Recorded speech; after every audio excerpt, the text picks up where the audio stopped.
पड़ रहे हैं? देखिए, इसमें एक दूसरे पर आरोप लगाने का सवाल ही नहीं है। म्यूनिसिपल कॉरपोरेशन ऑफ दिल्ली वो आम आदमी पार्टी एक लंबे समय से उस पर रूल कर रही है। दिल्ली में आम आदमी पार्टी की सरकार पिछले 9 सालों से अधिक समय से है और ये कोई पहली बार नहीं है। पिछले 9 सालों में हर साल इस प्रकार के दर्दनाक दुर्घटनाएं होती है, लेकिन आम आदमी पार्टी ने आज तक कभी इसका कोई स्थायी समाधान नहीं निकाला है, जो कि बेहद चिंता का विषय है। सिर्फ हमें इतना कहना है, इस पर कोई राजनीति नहीं होनी चाहिए। 3 बच्चों की डेथ हो गई है और ये सबके लिए एक दुखद विषय है, लेकिन बिल्कुल जो भी अफसर इसके लिए रिस्पॉन्सिबल हैं उनके खिलाफ सख्त से सख्त कार्रवाई होनी चाहिए ताकि दोबारा इस प्रकार के इंसिडेंट ना हो। बेसमेंट अवैध रूप से काम कर रहा था, कौन किसकी जिम्मेदारी है? दिल्ली सरकार, क्योंकि दिल्ली जल बोर्ड दिल्ली सरकार के अधीन है, तो दिल्ली जल बोर्ड की जिम्मेदारी थी कि जल भराव ना हो। जल भराव कैसे हुआ? तो सीधे तौर पर दिल्ली सरकार और दिल्ली नगर निगम इसके लिए उत्तरदायी है। सर, एमसीडी ने 13 भी जो इंस्टीट्यूशन है उनको सील किया है, लेकिन क्या इससे समस्या का समाधान हो जाएगा? इतने पहले से गैर कानूनी तरीके से, गलत तरीके से चल रहा था, बच्चों की मौत हो गई। अब क्या आगे का क्या स्टेप? देखिए, इस प्रकार से कुछ इंस्टीट्यूशन को सील कर देने से समस्या हल हो जाएगी, ऐसा बिल्कुल नहीं है।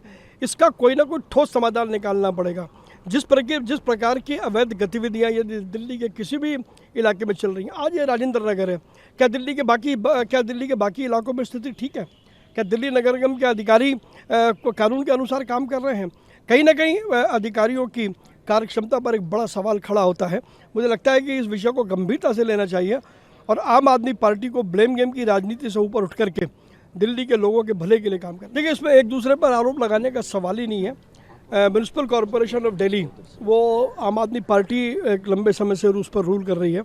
दिल्ली में आम आदमी पार्टी की सरकार पिछले 9 सालों से अधिक समय से है और ये कोई पहली बार नहीं है। पिछले 9 सालों में हर साल इस प्रकार के दर्दनाक दुर्घटनाएं होती है, लेकिन आम आदमी पार्टी ने आज तक कभी इसका कोई स्थायी समाधान नहीं निकाला है, जो कि बेहद चिंता का विषय है। सिर्फ हमें इतना कहना है, इस पर कोई राजनीति नहीं होनी चाहिए। 3 बच्चों की डेथ हो गई है और ये सबके लिए एक दुखद विषय है, लेकिन बिल्कुल जो भी अफसर इसके लिए रिस्पॉन्सिबल हैं उनके खिलाफ सख्त से सख्त कार्रवाई होनी चाहिए ताकि दोबारा इस प्रकार के इंसिडेंट ना हो। बेसमेंट अवैध रूप से काम कर रहा था, कौन किसकी जिम्मेदारी है?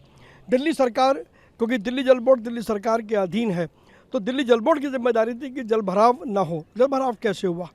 तो सीधे तौर पर दिल्ली सरकार और दिल्ली नगर निगम इसके लिए उत्तरदायी है। सर, एमसीडी ने 13 भी जो इंस्टीट्यूशन है उनको सील किया है, लेकिन क्या इससे समस्या का समाधान हो जाएगा? इतने पहले से गैर कानूनी तरीके से, गलत तरीके से चल रहा था, बच्चों की मौत हो गई।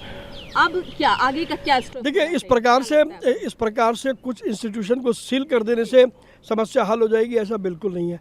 इसका कोई ना कोई ठोस समाधान निकालना पड़ेगा। जिस प्रकार की अवैध गतिविधियां यदि दिल्ली के किसी भी इलाके में चल रही हैं, आज ये राजेंद्र नगर है, क्या दिल्ली के बाकी इलाकों में स्थिति ठीक है?